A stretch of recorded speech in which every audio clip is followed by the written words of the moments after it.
Ingorane ya mbere abo bana bagira nuko bakuriye ubwa mbere na mbere ahantu atari mu muryango. Kuba rero bakuriye ahantu batari mu muryango bagira ingorane y'indero.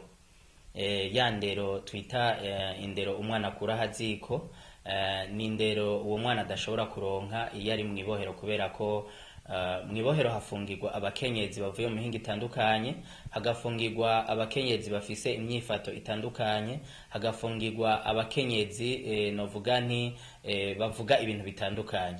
Umwana rero nk'uyo iyo ari mu ibohero agira ikibazo ca mbere cyo kugira amajambo abika muri we atandukanye.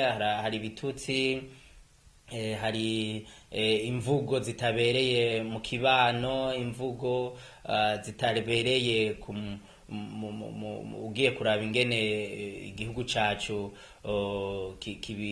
kibigenza, ugaca usanga rero uwo mwana akoranya imvugo zitari nziza. Ikindi ca kabiri, hari igihe bigacamwo bagashwana bakagwana canke bagafutuna turiya. Umwana rero akuriye aho hantu akurana iyo myifato ababonana abo bavyeyi batandukanye, abo bakenyezi batandukanye bari kumwe mu ibohero. Ikindi kintu uwo mwana acagira nk'ingorane iyo avuye mu ibohero, biragorana cyane ko ikibano kimufata nk'umwana mu bandi bana, baramwinuba kuko aba ari umwana avanye imyifato idahuye n'imyifato yo muri ico kibano ayikuye mu ibohero. Hanyuma kandi izindi ngorane twagiye tubona zibonekeza nuko umwana yari mu ibohero, hari igihe usanga imiryango uwo mukenyezi yavuyemo, uwo mukenyezi yari yamuvyariyemo canke aho uwo mwana yategerezwa kuvukira, iyo miryango yaramutereranye ntije kumukurikirana ari mu ibohero.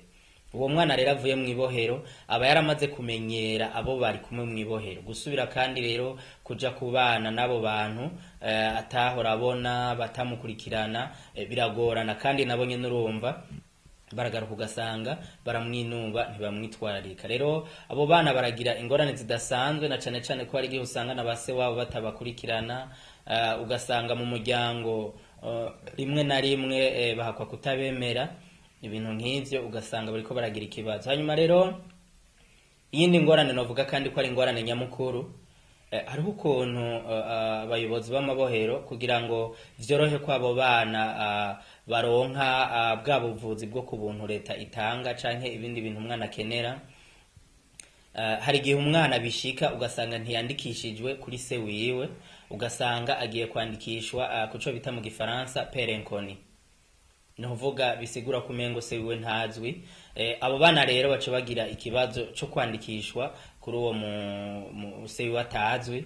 Rero iyo basubiye kandi mu miryango yiwabo bagira ibibazo vy'ingene abavyeyi babo badaheza ngo babicishe mu mategeko, babandikishe ku mpapuro zizwi kugira ngo abo bana niyakura ntazagira ikibazo cyo gutorana mu muryango canke ntazagira ikibazo cyo kutemerwa n'umuryango.